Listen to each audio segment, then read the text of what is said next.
Hi అండి. 'చిరంజీవి' గారి 'Vishwambhara' cinema నుంచయితే first పాటయితే వచ్చింది. సాంగ్ అయితే నాకైతే యావరేజ్ అనిపించిందండి. మీరు సరే దేవుడి పాటే బాగుందని చెప్పాలంటే ఎట్లా చెప్తాం చెప్పండి? యావరేజ్ ఉన్న దాన్ని బాగుందని ఎలా చెప్తాం గానీ, నాకైతే యావరేజ్ అనిపించింది సాంగు. ఎందుకంటే మీరు 'రామ రామ' అనే సాంగు తన మొత్తం చెప్పుకుంటూ వచ్చారు తన చరిత్ర గురించి. అంతా నాకు అంత క్యాచీగా అనిపించలే. ఏదైనా ఏదైనా ఓ పాట క్యాచీగా ఉండాలి. సరే దేవుడి సాంగ్ కాబట్టి బాగా హిట్ అని చెప్పడానికి సరే, సరే బాగుంది సాంగ్ అయితే. 'కీరవాణి' అయితే ఇంతకుముందు వచ్చిన దానికన్నా అంత నాకు బెటర్‌గా అనిపించలేదు. కానీ 'చిరంజీవి' గారు బాగున్నారు. నాకు 'చిరంజీవి' గారి అపియరెన్స్ అయితే బాగుంది. మంచి హెయిర్ మంచిది మంచి లుక్ అయితే కనిపిస్తున్నాడు 'చిరంజీవి.' అలానే ఆ స్లో స్టెప్ ఏదైతే ఉందో నాకేదో 'శ్రీమంతుడు' స్టెప్ లాగా అనిపించింది కొంచెం ఒకటి 2 చోట్ల. అలా కాకుండా సరే మిగతాదంతా 'చిరంజీవి' గారి అపియరెన్స్ నాకు బాగా నచ్చింది. ఆ స్లో మోషన్ స్టెప్స్ కూడా నాకు బాగా నచ్చినియి.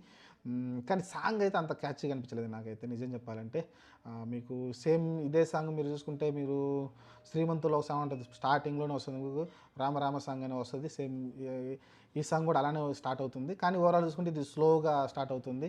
ఆహ్, ఓవరాల్ చూసుకుంటే 'విశ్వంబర' మరి ఎప్పుడొస్తుందో తెలీదు గానీ డేట్ అయితే వస్తుంది.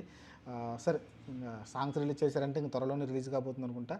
ఓవరాల్‌గా అయితే ఈ సినిమా మరి మంచి విజయం సాధించాలని కోరుకుందాం. ఎందుకంటే సాంగ్‌లో 'చిరంజీవి' గారి అపియరెన్స్ నాకు బాగా నచ్చింది. ఒక మంచి పాజిటివ్ వైబ్ అయితే కనిపిస్తుంది ఆయన అపియరెన్సు. నాకు అదే ఒకటి పాజిటివ్ కనిపిస్తుంది.